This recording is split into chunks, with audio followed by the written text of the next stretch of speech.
গল্পের সওদাগর চ্যানেলে আপনাদের সবাইকে স্বাগতম। আজকে আমরা শুনব সত্যজিৎ রায়ের ফেলুদা সিরিজের গোরস্থানে সাবধান, পর্ব ৬, এবং এটি শেষ পর্ব।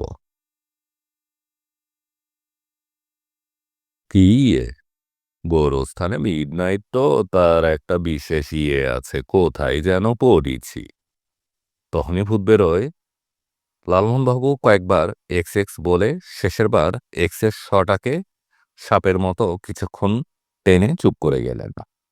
আমার পাশে একটা প্রায় শোনা যায় না খচ শব্দ থেকে বুঝলাম ফেলুদা হাতের আড়ালে দেশলাই জ্বালালো। তারপর হাতের আড়ালেই একটা 4 মিনিট ধরিয়ে হাতের আড়ালেই টান দিয়ে ধোয়া ছাড়ল। আকাশে মেঘ বাড়ছে, গাড়ির আওয়াজ হাওয়া, হাওয়ার আওয়াজ হাওয়া, সব সারা সব শেষ। কাছের ঝিঝি, ঠান্ডা, আমার শরীর ঠান্ডা, গলা শুকনো, ঠোঁট চেটে, ঠোঁট ভিজল না। চেয়ের পরে একগাদা রফালা দিয়ে একটা পেঁচা ডেকে উঠল। একসঙ্গে দুটো থাপ্পড়ের আওয়াজে বুঝলাম লালমোহনবাবু হাত দিয়ে হাই স্পিডে কান ঢাকলেন। ফেলুদা ধীরে ধীরে উঠে দাঁড়ালো। একটা গাড়ি থেমেছে। কদ্দূরে সেটা এত রাত্রে বোঝা যাবে না। দরজা বন্ধ। মন বলছে শব্দটা উত্তরের পার্ক স্ট্রিট থেকে নয়, পশ্চিমের রডন স্ট্রিট থেকে। ওদিকে গেট নেই, পাঁচিল আছে। পাঁচিলের ওপর কাজ বসানো। আমাদের চোখ তবু লোহার গেটের দিকে। লালমোহনবাবু মুখ খুলতে যাচ্ছিলেন। ফেলুদা আমার কাঁধের উপর দিয়ে হাত বাড়িয়ে ওর কাঁধ চাপ দিয়ে থামিয়ে দিল। কিন্তু কেউ তো আসছে না গেটের দিকে। হয়তো গাড়ি অন্য কোথাও অন্য কোনো কারণে থেমেছে। কত বাড়ি তো রয়েছে চারপাশে, হয়তো কেউ নাইট শো দেখে ফিরল। আশা করি তাই। তাহলে গাড়িটা নিয়ে ভাববার কিছু থাকে না। ফেলুদা কিন্তু শটান দাঁড়িয়ে আছে, পেছনের দেওয়ালের সঙ্গে সেধিয়ে। তার সামনে একটা থাম, চারদিকে অন্ধকার, কেউ দেখতে পাবে না আমাদের। কিন্তু আমরা তাদের দেখব কি করে যদি তারা এসে থাকে? দেখার দরকার নেই, একটু পরেই সেটা বুঝতে পারলাম। চোখের দরকার নেই, কাজ করবে কান। ছুপ ছুপ ছুপ ছুপ, মাটি খোঁড়ার শব্দ। কিছুক্ষণ চলল শব্দ। আমরা রুদ্ধশ্বাসে শুনছি। ছুপ ছুপ, শব্দ থেমে গেল। একটা আলো। দূরে দুটো ওয়েবলিক্সের ফাঁক দিয়ে ঘাসের উপর দিয়ে ক্ষীণ একটা আলো, প্রতিফলিত আলো। আলোটা স্থির নয়, দুলছে, নড়ছে, খেলছে। টর্চের আলো। এবার নিভে গেল। পাঁচিল টপকে এসেছে। দাঁত চিপে মন্তব্য করল ফেলুদা। তারপর বলল, ফলো করব। বুঝলাম আবার গাড়ির আওয়াজের অপেক্ষা করছে Feluda. 1 minute, 2 minute, 3 minute, 4 minute. Strange, বলল ফেলুদা। কোনো শব্দ আসছে না, আর পার্ক স্ট্রিট থেকে, রডন স্ট্রিট থেকেও না। যে গাড়িটা এসেছিল সেটা থেমে আছে তাহলে। আরো 2 মিনিট গেল। আবার মেঘে ফাটলো, চাঁদ বেরোল, কেউ কোথাও নেই। ধরোটা। ফেলুদা তার ঝোলাটা আমায় দিয়ে ঘাসে নামল। যেদিকে আলোটা দেখেছিলাম সেদিকে এগিয়ে গেলাম। ভয় নেই। ওর পকেটে কোল্ড .32। মন বলছে শিগগিরই তার গর্জনে একটা গোরস্থানের জমাট নিস্তব্ধতা আর খান খান হতে চলছে। কিন্তু পা যে খোঁড়া, ওর সামান্য হলেও খোঁড়া। কেন যে সর্দারি করে নিজে জুতো সারাতে গেল জানি না। কিন্তু কই কোল্টের গর্জন? ভুল করলে, ঘরঘরে গলায় বললেন জটায়ু। তোমার দাদা ভুল করলেন। আর যেন কথা না বলেন তাই আমি জিভ দিয়ে সাপের শব্দ করে ওকে থামিয়ে দিলাম। ফেলুদা কয়েক পা এগিয়ে গিয়েই অন্ধকারে মিলিয়ে গেছে। কি ঘটছে ওই সমাধি স্তম্ভগুলোর মধ্যে কিছুই বুঝতে পারছি না। একটা শব্দ পাওয়া গেল, কি? কানের ফুল নিশ্চয়ই। মিডনাইট। এটা কোন ঘড়ি? Saint Paul's. হাওয়া ওদিক থেকেই। পশ্চিমে হাওয়া হলে রাত্রিরে আলিপুরে চিড়িয়াখানার সিংহের গর্জন শোনা যায় আমাদের বালিগঞ্জের বাড়ি থেকে। ওই যে গাড়ির শব্দ। দরজা বন্ধ হলো, স্টার্ট নিল, তারপর হুশ। আর বসে থাকা যায় না। ভয় করছে না, শুধু ভাবনা। উঠে পড়লাম দুজনেই। লালমোহনবাবুর বিড়বিড়াইতে কান দিব না, সময় নেই। এগিয়ে গেলাম দ্রুত। মেরি এলিসের কবর, কবরের দেওয়ালে হাত ঘষে ঘষে এগোচ্ছি। জটায়ু আমার শার্ট খামচে আছেন পিছন থেকে। পায়ের তলায় ঘাস এখনো ভিজে, এখনো ঠান্ডা। জন মার্টিনের কবর, সিনথিয়া কোলেট, ক্যাপ্টেন এভান্স, আর এবার ওবেলিস্ক, কালো ফলকের উপরে খচ। পায়ের তলায় কি জানি পড়ল, মৃদু শব্দ করে চেপটে গেল। পা সরিয়ে নিচের দিকে চাইলাম, চাঁদের আলো রয়েছে। তুলে নিলাম জিনিসটা, চারমিনারের প্যাকেট। খালি না, অনেক সিগারেট রয়েছে ভিতরে, সব চ্যাপটা। ফেলুদা। আর কিছু মনে নেই, কেবল মুখের উপর একটা চাপ আর লালমোহনবাবুর এক চিলতে আত্মনাদ। জ্ঞান হয়ে প্রথমে মনে হলো পুরীর সমুদ্রের ধারে রয়েছি। এত হাওয়া সমুদ্রের ধারেই হয়, কান ঠান্ডা, নাক ঠান্ডা, চুল উঠছে। কিন্তু জল কোথায়, বালি কোথায়, ঢেউ কোথায়? এ গর্জন তো ঢের গর্জন নয়, এ তো চলন্ত গাড়ির শব্দ। অন্ধকারের মধ্যে দিয়ে খোলা রাস্তা দিয়ে ছুটে চলছি আমরা। গাড়ির পিছনে বসে আছি আমি। আমি মাঝখানে, ডান পাশে লালমোহনবাবু। বায়ে যে এলো তাকে চিনি না, দেখিনি কখনো। আমরা ড্রাইভারের মাথায় পাগড়ি, তার পাশে আরেকটা লোক। কেউ কথা বলছে না। একটু মাথা তুলতেই পাশের লোকটা ঘাড় ফিরিয়ে নিল। আধগুন্ডা টাইপ চেহারা। কোনো ধমক দিল না, কেন দেবে? আমাদের ভয় করার তো কোনো কারণ নেই। আমাদের কাছে কোনো হাতিয়ার নেই। হাতিয়ার ফেলুদার কাছে, সে গাড়িতে নেই, সে কোথায় জানি না। কিন্তু ফেলুদার সেই ঝোলাটা আমার মাথার পিছনে, কাচের সামনের তাকটায়। ঝোলার স্ট্র্যাপটা আমার গলার গাল পাশ অব্দি ঝুলে আছে। মিডনাইট, পাশ থেকে বলে উঠলেন জটায়ু। আমি আর চোখে দেখলাম, ওর চোখ এখনো বোঝা। মিডনাইট মা, মিডনাইট। বাকমাত। পাশের লোক শাসালো। আবার ঝিমুনি, আবার অন্ধকার। গাড়ির শব্দ মিলিয়ে এলো। এরপর আবার যখন চোখ খুলল, তখন মন বলছে, দেখব কোনো মন্দিরের ভেতর বসে আছি। না, মন্দির না, গির্জা। কিন্তু পিতলের দেশি ঘণ্টা নয়, এ সুর বিলেতি। কিন্তু দেখলাম এটা মন্দির নয়, এটা বৈঠকখানা। মাথার উপরে ঝাড় লণ্ঠন, তবে সেটা জ্বলছে না। ঘরে আলো বেশি নেই, কেবল একটা ল্যাম্প। সেটা একটা মখমলে মোড়া সোফার পাশে একটা টেবিলের উপর রাখা। আমিও বসে আছি মখমলের সোফায়, বসে না, আধশোয়া। আমার পাশে লালমোহন বাবু, তার চোখ বন্ধ। আমার ডান দিকের পরের সোফাটায় বসে আছে ফেলুদা, তার মুখ গম্ভীর। তার কপালের ডান দিকে একটা অংশ কালো হয়ে ফুলে আছে। বায়ে আমাদের দিকে মুখ করে দাঁড়িয়ে আছে একটা লোক, যাকে আমরা পেয়ারে লাল বলে চিনি। তার হাতে রিভলভার, কোল্ট .32, নির্ঘাত ফেলুদাটার। আরো তিনজন লোক দাঁড়িয়ে আছে আমাদের দিকে মুখ করে, কেউ কোনো কথা বলছে না। কথা বলার জন্য লোক, কথা বলার লোক বোধহয় এখনো আসেনি। আমাদের সামনে যে বড় সোফা, যার মখমলের রং কালো, সেটা এখনো খালি। মনে হয় সেটা কারুর অপেক্ষা করছে, বোধহয় মিস্টার চৌধুরী। কিন্তু এটা আলিপুরের কোনো হালের বাড়ি নয়, এ বাড়ি আদ্যিকালের। এর সিলিং বেশ উঁচু, লোহার করি বর্গা। এর দরজা দিয়ে ঘোড়া ঢুকে যায়। আরও আছে ঘড়ি, ঝুলন আর দাঁড়ানো ঘড়ি। তার মধ্যে একটা প্রায় ১.৫ মানুষ উঁচু আমার ডান দিকে। এই ঘড়িগুলোই বাজছিল একটু আগে, এখনো মাঝে মাঝে বেজে ওঠে। রাত ২টো। ফেলুদার সঙ্গে একবারই চোখাচোখি হয়েছে। ওর চোখের ভাষাটা আমি জানি বলেই ভরসা পেয়েছি। ওর চোখ বলছে, ঘাবড়াসনি, আমি আছি। Good morning mister Mittir. বিলেতি নিয়মে রাত ১২টার পরে মর্নিং।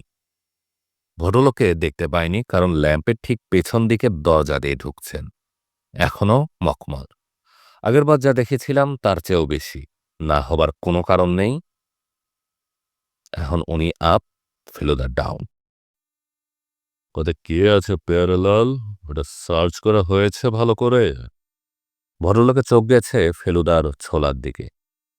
ওটা যে কখন ফেলুদার কাছে চলে গেছে জানি না। পেয়ারালাল জানালো যে ওতে বই খাতার ছবি ছাড়া আর কিছুই নেই। একটা বোতল ছিল, সরিয়ে রাখা হয়েছে। কিছু মনে করবেন না, এভাবে ধরে আনার জন্য।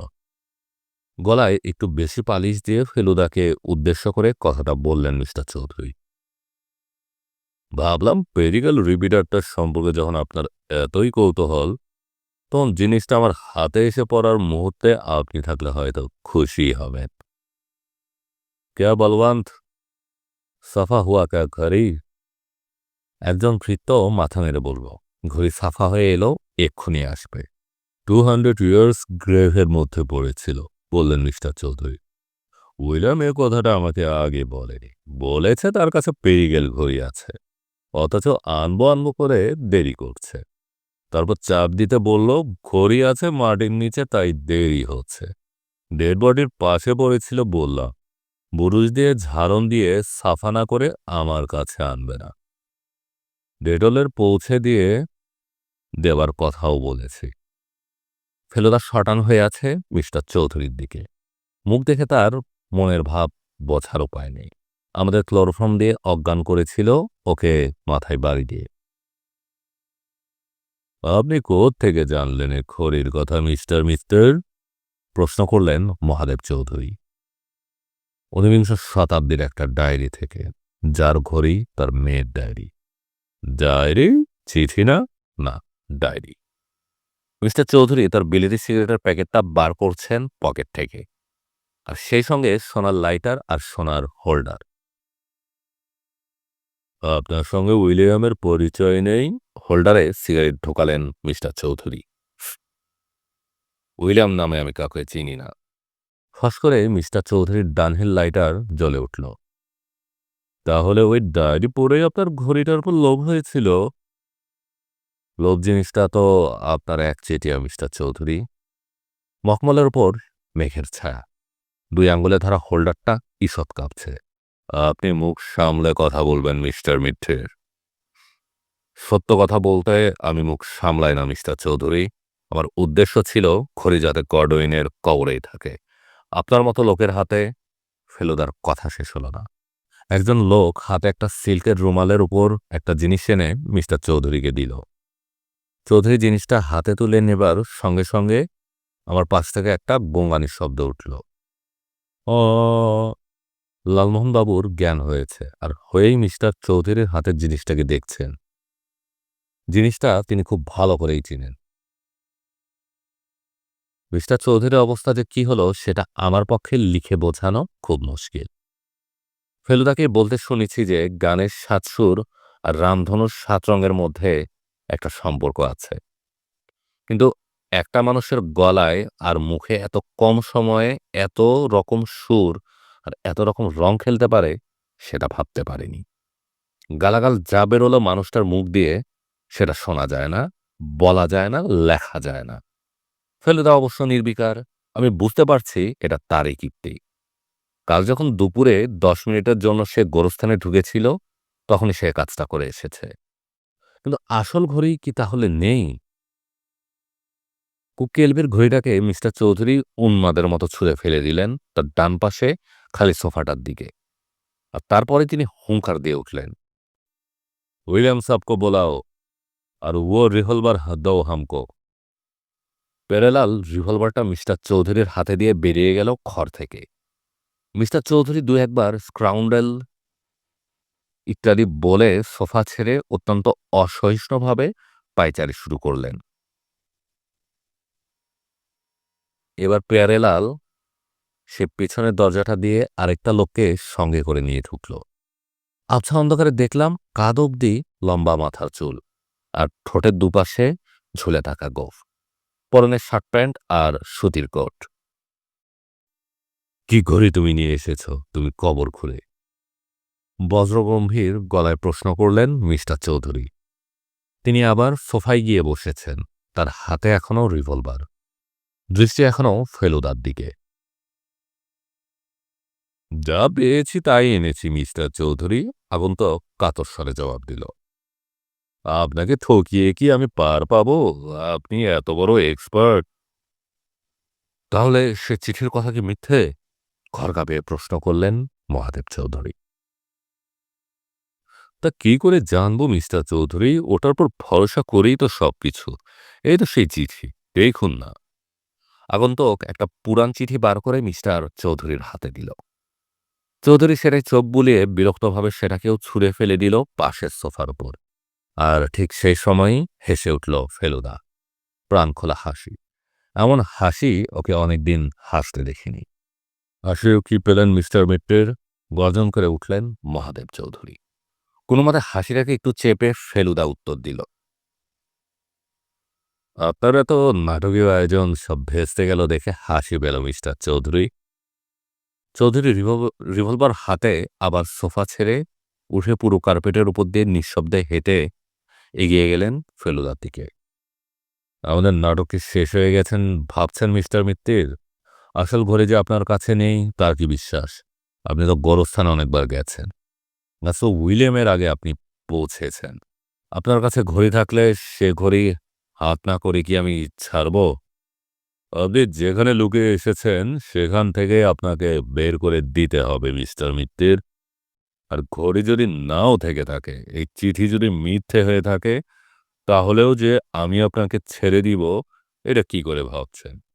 আপনার সব ব্যাপারে নাক গলানোর অভ্যাসটা যে আমার পক্ষে বড্ড অসুবিধাজনক মিস্টার মিত্তির। কাজেই নাটক ফুরিয়েছে কি বলছেন? নাটক তো সবে শুরু। ফেলুদার গলায় এবার আমার একটা খুব চেনা সুর দেখা গেল। এও নাটকের চরম মুহূর্তে ব্যবহার করে। লালমোহন বাবু বললেন, এর সুরটা নাকি ওকে তিব্বতী সিঙ্গার কথা মনে করিয়ে দেয়। আপনি ভুল করছেন মিস্টার চৌধুরী। নাটক এখন আমার হাতে, আপনার হাতে নয়। এই মুহূর্ত থেকে আমি নাটকটা চালাবো। আমি বিচার করব আপনাদের দুজনের মধ্যে কার অপরাধ বেশি, আপনার না যিনি উইলিয়াম বলে। ঘরে তোলপাড় ব্যাপার। উইলিয়াম একটা প্রচণ্ড লাফ দিয়ে তার সামনে দাঁড়ান। পেরেলালকে একটা ঘুষিতে ধরাশায়ী করে বাইরের দরজার দিকে ধাওয়া করছে।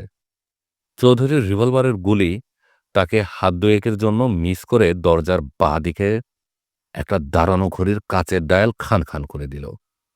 আর সবাইকে অবাক করে দিয়ে সে সঙ্গে শুরু হয়ে গেল যখন ঘড়ির ঘণ্টাধ্বনি।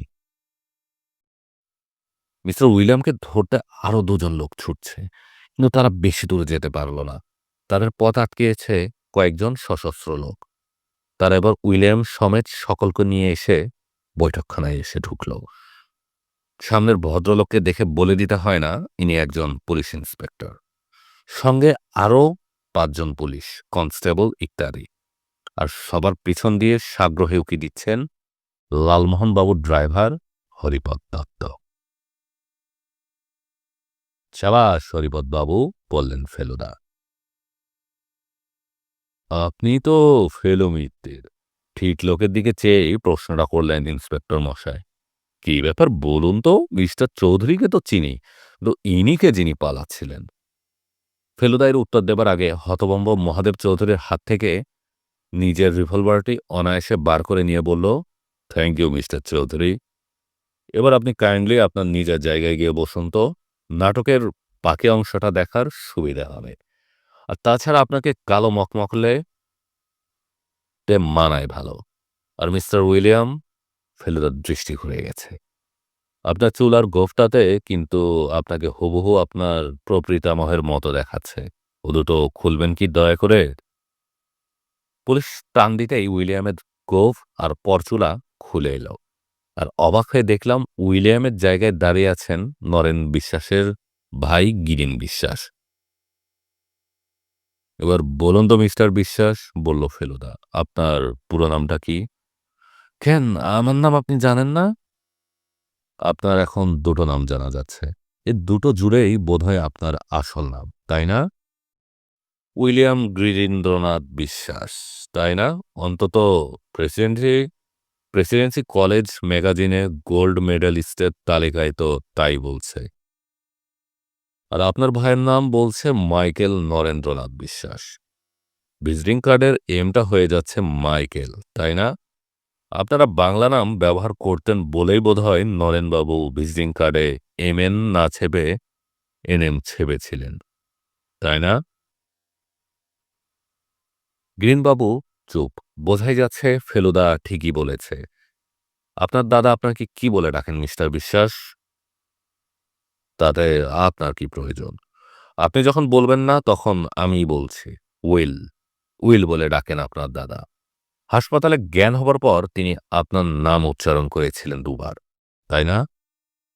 এবার ফেলুদা লাল খামটা থেকে একটা বড় ছবি টেনে বের করল। দেখুন তো গিরিনবাবু এটা চেনেন কিনা। এ ছবি হয়তো আপনাদের বাড়িতেও নেই, কিন্তু বোর্নেন শেপার্ডে ছিল। স্বামী স্ত্রীর ছবি, যাকে বলে ওয়েডিং গ্রুপ। ভদ্রলোকের চেহারার সঙ্গে গ্রিনবাবু চেহারার আশ্চর্য মিল, আর ভদ্রমহিলা মেম সাহেব। ফেলুদা বলল, চিনতে পারছেন এদের? ইনি হচ্ছেন পার্বতীচরণ, অর্থাৎ পিসি বিশ্বাস, আপনার প্রপিতামহ। আর ইনি যে খ্রিস্টান হয়েছিলেন সেটা তার পোশাক দেখেই বোঝা যাচ্ছে। আর এই মহিলাটা হচ্ছেন টমাস গডউইনের নাতনি।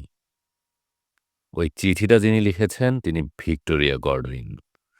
এর কুমারী অবস্থার ছবিও বোর্ন অ্যান্ড শেপার্ডে রয়েছে। এ ভিক্টোরিয়া আপনার প্রপিতামহের মতো একজন নেটিভ খ্রিস্টানকে ভালোবেসে তার ঠাকুরদাদার বিরাট ভজন হয়েছিলেন। কিন্তু মৃত্যুসজ্জায় টম গডউইন ভিক্টোরিয়াকে ক্ষমা করে যান। তার ১ বছর পরে পার্বতীচরণ ভিক্টোরিয়াকে বিয়ে করেন। তার মানে এই হচ্ছে যে কলকাতায় একটি নয়, দুটি পরিবারের সঙ্গে টম গডউইনের নাম জড়িত রয়েছে। একটি রিপন লেনে, আরেকটা নিউ আলিপুরে। আর আশ্চর্য এই যে দুজনের কাছেই এমন দলিল রয়েছে যাতে টমাসের ঘড়ির উল্লেখ রয়েছে। এক হলো ভিক্টোরিয়ার এই চিঠি, আর আরেকটা হলো টমাসের মিস শার্লট গডউইনের ডায়েরি। আশ্চর্য ঘটনা গল্পকে হার বানায়। ভিক্টোরিয়ার লেখা চিঠির একটা তারা বহুকাল থেকেই নাকি নরেনবাবুর বাড়িতে রয়েছে পুরানো ট্রাঙ্কের মধ্যে, কিন্তু কেউ গরজ করে পড়েনি। পুরান কলকাতা নিয়ে লিখতে শুরু করার পর নরেনবাবু চিঠিগুলো পড়েন আর টমাস গডউইনের ঘড়ির ঘটনাটা জানতে পারেন, আর ভাইকে সে সম্বন্ধে বলেন। গিনবাবু ফেলুদার জেরার ঠেলায় কাহিল, কিন্তু এখনো তাকে রেহাই দেবার সময় আসেনি। ফেলুদা হঠাৎ প্রশ্ন করল, আপনার কি রেসের মাঠে যাবার অভ্যেস আছে মিস্টার বিশ্বাস? ভদ্রলোক কিছু বলার আগেই মিস্টার চৌধুরী খেকিয়ে উঠলেন। আমার কাছ থেকে টাকা আগাম নিয়ে সব ঘোড়ার পিছনে খুইয়েছে, আর এখন কবর খুঁড়ে কুককে এলভির ঘড়ি এনে হাজির হয়েছে, অকর্ম কোথাকার। ফেলুদা চৌধুরীর কথায় কান্না দিয়ে গিরিনবাবুর উদ্দেশ্য করে বলে চলল, তার মানে টম গডউইনের একটা গুণ আপনি পেয়েছেন, আর সেই কারণেই বোধহয় এত বড় একটা ঝুঁকি নিয়েছেন। উত্তরটা এলো বেশ ছাদের সঙ্গে। মিস্টার মিত্তির, আপনি ভুলে যাচ্ছেন যে ১০০ বছর পেরিয়ে গেলে কবরের ভিতরে কোনো জিনিসের ওপর কোনো ব্যক্তি বিশেষের আর কোনো অধিকার থাকে না। ওই ঘড়িটা এখন আর টম গডউইনের সম্পত্তি নয়। সেটা জানি মিস্টার বিশ্বাস, ও ঘড়ি সরকারের সম্পত্তি, আপনারও নয়।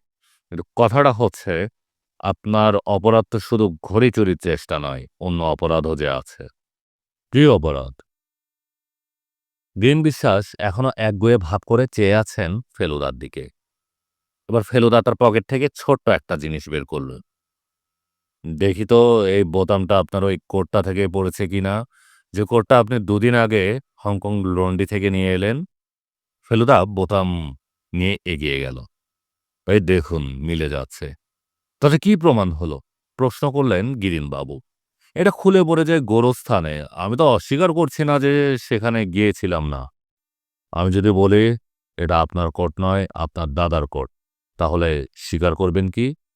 কি আবোল-তাবোল বকছেন আপনি? আবোল-তাবোল আমি বকছি না মিস্টার বিশ্বাস, আপনি বকছেন। কাল আমার বাড়িতে এসে বকছেন, আবার এখানে বকছেন। এ কোট আপনার দাদার।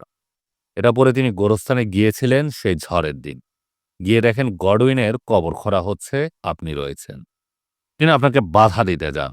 আপনি তার মাথায় বাড়ি মারেন লাঠি বা ওই জাতীয় কিছু দিয়ে। নরেনবাবু অজ্ঞান হয়ে পড়েন। আপনি হয়তো তাকে মেরেই ফেলতেন, কিন্তু সে সময় ঝড়টা আসে। আপনি পালাতে যান, গাছ পড়ে গিরিনবাবু আবার বাধা দিলেন। আমার দাদাকে আপনি মিথ্যেবাদী বানাতে চান? তিনি বলেছেন তার মাথায় গাছের ডাল। কিন্তু ফেলুদার কথা আটকানো এখন সহজ নয়। সে বলেই চলল, গাছের ডাল ভেঙে পড়ে আপনার পিঠে। আপনার গায়ে কোট ছিল না। পিঠের জখম ঢাকবার জন্য আপনি দাদার কোট খুলে নিজে পড়েন। কোটের বোতাম ছিঁড়ে যায়। পকেট থেকে মানিব্যাগ পড়ে যায়। আপনার নিজের পকেট থেকে রেসের বই। গ্রিনবাবু আবার পালাতে চেষ্টা করলেন, কিন্তু পারলেন না। এবার ফেলুদাই তাকে ধরে তার কোটটা খুলে দেখিয়ে দিল, তার টেরিলিনের শার্টের নিচের ব্যান্ডেজটা। আপনার দাদা আপনাকে বাঁচাবার জন্য অনেক মিথ্যে বলেছে গিরিনবাবু, কারণ তিনি আপনাকে অত্যন্ত বেশি রকমের স্নেহ করতেন। ফেলুদা এবার তার ঝোলাটায় কুকেলভির ঘড়িটা আর ভিক্টোরিয়ার চিঠিটা ভরে নিয়ে সেটা কাঁধে নিয়ে হতভম্ব মিস্টার চৌধুরীর দিকে ফিরে বলল, আপনার সব ঘড়িতে একসঙ্গে 12টা বাজলে কেমন শোনায়? সেটা শোনার আর সুযোগ হলো না। হবে হয়তো একদিন। 3বার ডাকার পরে জটায় উঠলেন। তিনি যে এর ফাঁকে আবার হুঁশ হারিয়ে নাটকের আসল দৃশ্যটাই মিস করে গেছেন, সেটা এতক্ষণ বুঝতে পারেনি। এসব লোককে দাবিয়ে রাখা যায় না রে। পুলিশও কিছু করতে পারে না। মহাদেব চৌধুরীর মতো লোকগুলো হলো এক একটা হিটলার। কাজ গুছিয়ে নিতে এরা কত লোককে যে টাকার জোরে হাতের মুঠোর মধ্যে রাখে তা ঠিক নেই। আমরা 3 জনে পেনেটির ঘাড়ে গঙ্গার ঘাটে এসে বসেছি।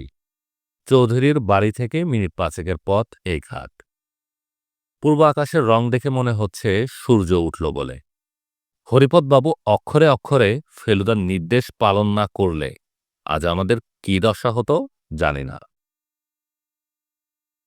একজন লোকের কতখানি দায়িত্বজ্ঞান থাকলে তবে আমাদের গাড়ির পেছনে ধাওয়া করে এসে শটান গিয়ে থানায় খবর দেয়, সেটা ভাবতেই অবাক লাগছে।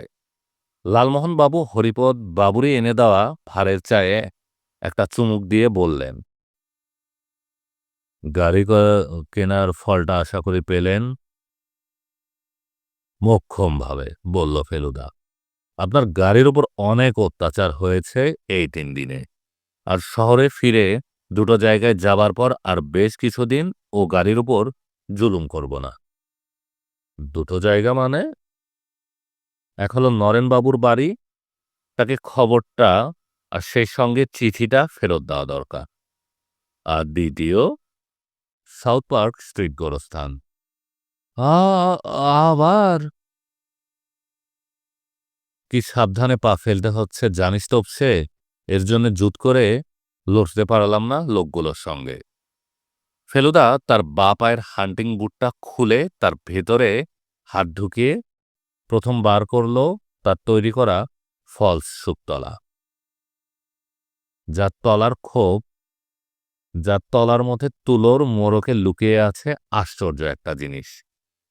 এত হুলস্থুল কাণ্ডের মধ্যেও যা শুধু কাজটি ছাড়া আর সবাই অক্ষত রয়েছে, অটুট রয়েছে।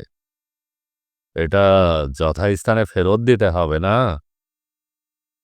ফেলুদার হাতে ঝুলছে টমাস গডউইনকে তার রান্নার জন্য দেওয়া লখনৌ এর নবাব সাদাত আলীর প্রথম বকশিস। ইংল্যান্ডের অন্যতম শ্রেষ্ঠ কারিগর ফ্রান্সিস পেরিগেলের তৈরি রিপিটার পকেট ঘড়ি। 200 বছর তার মালিকের কঙ্কালের পাশে ভূগর্ভে থেকেও যার জৌলস সূর্যের প্রথম আলোতে এখনো আমাদের চোখ রাঙিয়ে দিচ্ছে।